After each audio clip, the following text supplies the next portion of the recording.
Hello நண்பா, welcome to கிரிக்னிட்டோ. 11 பந்தில் 0 ரன்னுக்கு 6 விக்கெட் போராடிய கிங் கோலி சொதப்பிய இந்தியா 2014க்கு பின் பரிதாப சாதனை.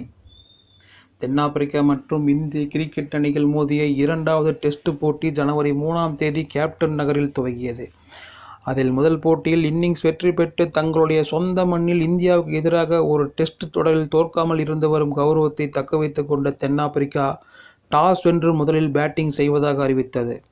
ஆனால் இந்தியாவின் அற்புதமான வேகப்பந்து வீச்சுக்கு தாக்குப்பிடிக்க முடியாத அந்த அணி ஆரம்பம் முதலே சீரான இடைவெளிகளில் விக்கெட்டுகளை இழந்து 55 ரன்களுக்கு ஆல் அவுட் ஆனது.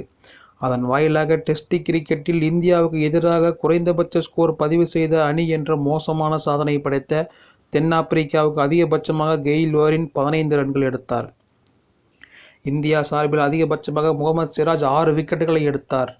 அதைத் தொடர்ந்து தங்களுடைய முதல் இன்னிங்ஸை துவக்கிய இந்தியாவுக்கு ஜெய்ஸ்வால் ஆரம்பத்திலேயே டக் அவுட் ஆகி ஏமாற்றத்தை கொடுத்தார்.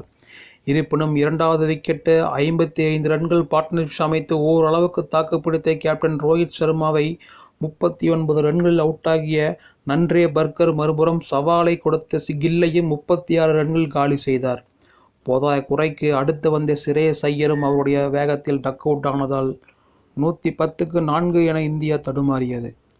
அந்த சமயத்தில் ஜோடி சேர்ந்த விராட் கோலி மற்றும் KL ராகுல் ஆகியோர் நிதானமாக விளையாடியதால் இந்தியா 153க்கு 4 என்ற நல்ல நிலைமையில் மீண்டும் போராடத் துவங்கியது.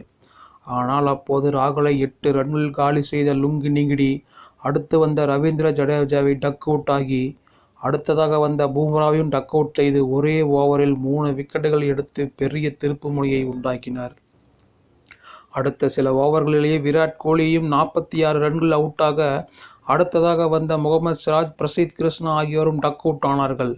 அதனால் 153க்கு 4 என்ற நல்ல நிலையில் இருந்த இந்தியா அடுத்து 11 பந்துகளில் 0 ரன்னுக்கு 6 விக்கெட்டுகளை இழந்து வெறும் 153 ரன்களுக்கு கண்மூடி கண் திறப்பதற்குள் ஆல் அவுட் ஆகி ரசிகர்களுக்கு மிகப்பெரிய ஏமாற்றத்தையும் ஆச்சரியத்தையும் கொடுத்தது. குறிப்பாக 2014இல் மான்செஸ்டரில் கடந்த இங்கிலாந்துக்கு எதிரான போட்டிக்கு பின் 10 வருடங்கள் கழித்து இப்போட்டியின் இன்னிங்ஸில் 6 இந்திய பேட்ஸ்மேன்கள் டக் அவுட் ஆகி ஏமாற்றத்தை கொடுத்தனர். அந்த அளவுக்கு பந்து வீச்சில் அசத்திய தென்னாப்பிரிக்கா சார்பில் ரபாடா, லுங்கி நிகிடி, நன்றே பர்கர் ஆகியோர் தலா 3 விக்கெட்டுகள் எடுத்தனர். இதைத் தொடர்ந்து 98 ரன்கள் பின்தங்கிய நிலையில் தென்னாப்பிரிக்கா விளையாடி வருகிறது. இந்த வீடியோ பிடிச்சிருந்தால் லைக் பண்ணுங்கள், கமெண்ட் பண்ணுங்கள், ஷேர் பண்ணுங்கள், மறக்காமல் சப்ஸ்கிரைப் பண்ணுங்கள். நன்றி, வணக்கம்.